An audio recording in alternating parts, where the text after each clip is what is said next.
Not one, but two former occupants of number 10 have now condemned the Prime Minister's decision to suspend Parliament. But Mr Johnson said that MPs trying to block a no-deal departure were damaging his chances of getting a deal with the EU. Scotland's highest civil court refused another legal bid by parliamentarians to order a temporary halt to prorogation, but did agree to a full hearing on the matter next week. From Westminster, here's our correspondent, Victoria MacDonald.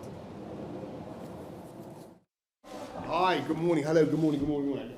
You know you're getting old when even the journalists start looking young. I have a mini Boris that's made out of Lego and plastic. The Prime Minister took questions from these school reporters ahead of an announcement of £14 billion for the education budget.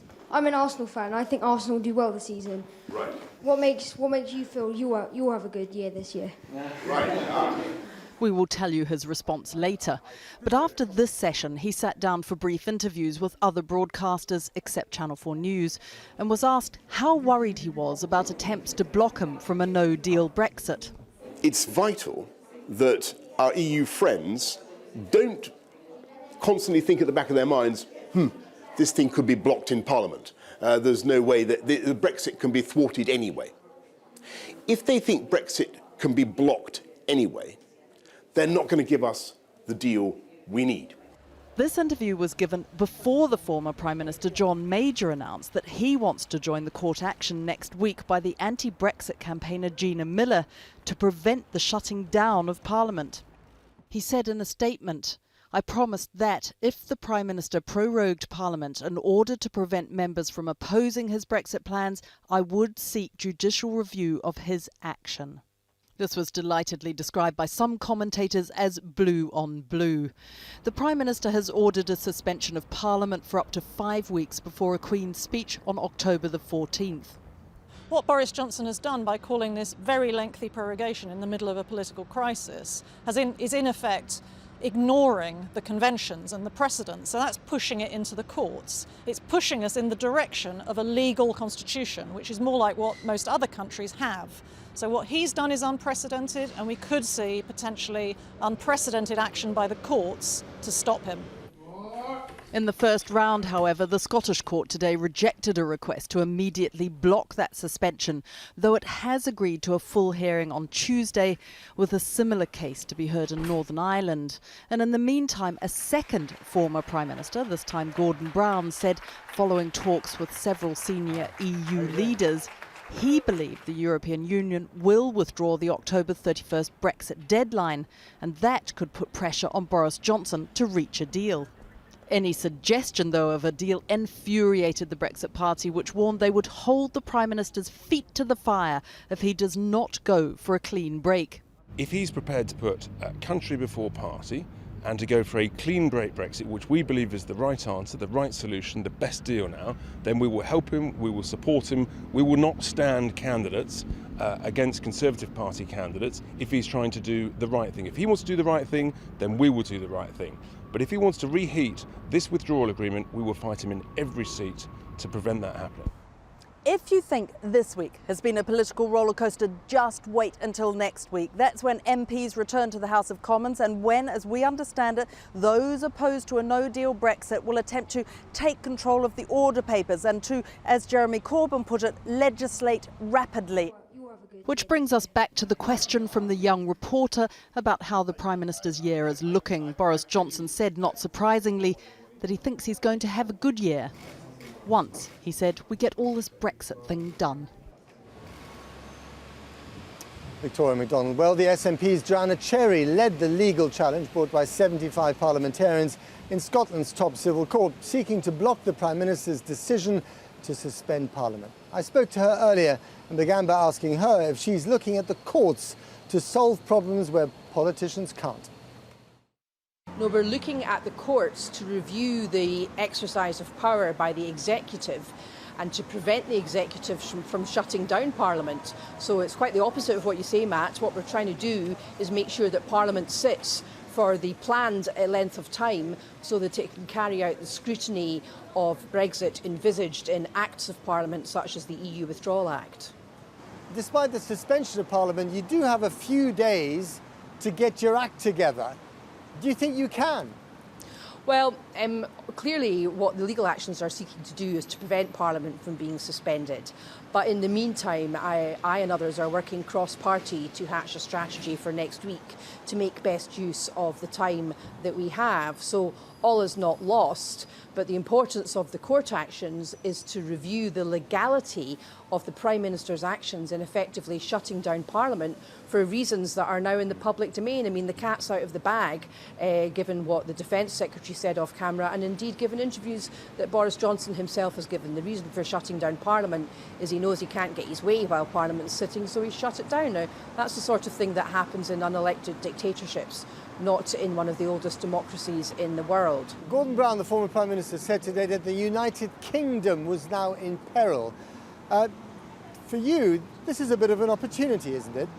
Well, the United Kingdom is in peril, and even if we manage to sort this mess out and to restore democracy at Westminster and to prevent a hard Brexit, Scots have looked on in horror at the events of the last 3 years.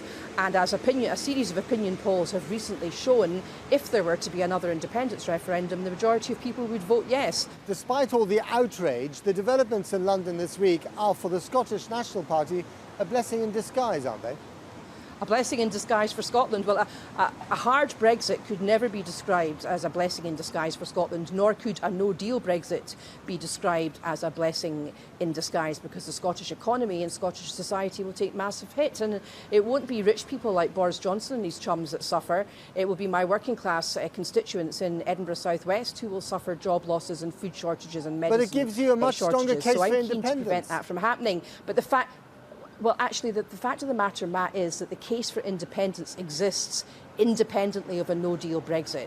The case for independence exists because the events of the last 3 years since the European Union referendum have shown that Scotland is not an equal partner in the European Union.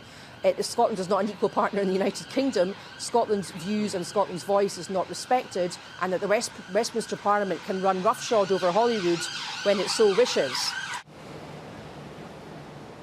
Joanna Cherry there of the SNP. Well, in a short while we'll be speaking live to Lord Heseltine, but a little earlier I spoke to Andrew Bridgen, a member of the European Research Group, the ERG of the Conservative Party. I began by asking him if John Major is still a Conservative in his book. I think it's disappointing that John Major's taking this action when he's actually the last Prime Minister who actually used prorogation for political purposes to avoid some sort of political scandal. But John Major can do what he wishes. The fact is we've now got a Prime Minister who's determined to get us out of the European Union, deliver on the mandate of the referendum, and he's got the guts to do it. So if he does get a deal out of Brussels, will he support him come what may? I'd have to look at the deal. I applaud his efforts to get the backstop removed from the withdrawal agreement, but there's far from just the backstop that's wrong with the current withdrawal agreement. What I want, and I believe Boris Johnson wants, is a Super Canada style free trade agreement.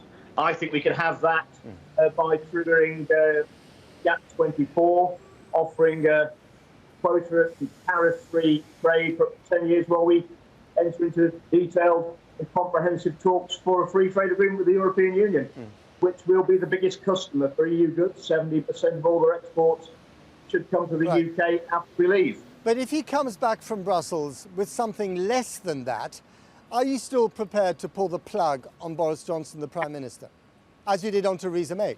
I would have to have a long and very pragmatic look at whatever Boris Johnson comes back with. But at the end of the day, he'll come back with whatever the European Union are willing to give us. Now, Boris Johnson, as we all know, voted for Theresa May's deal the third time round.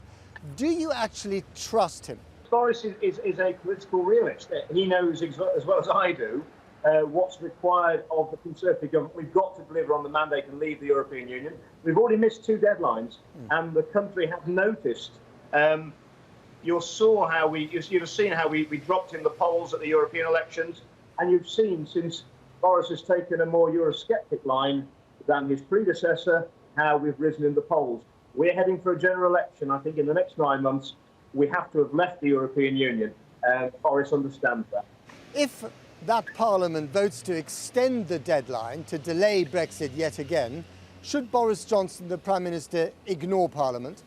Parliament can't, as far as I can see, force the Prime Minister to ask for an extension. We have a Parliament, I think, that's a bit out of touch with the electorate. Only 160 MPs in our Parliament actually campaigned to leave, and 52% of the population voted to leave. At the end of the day, Boris Johnson is going to call the shots. Andrew Bridgham, thank you very much. Enjoy the rest of your holiday. Well, by the time this goes out, I shall already be at the airport on my way back to the UK, so you can rest assured that democracy will be secured when I get back.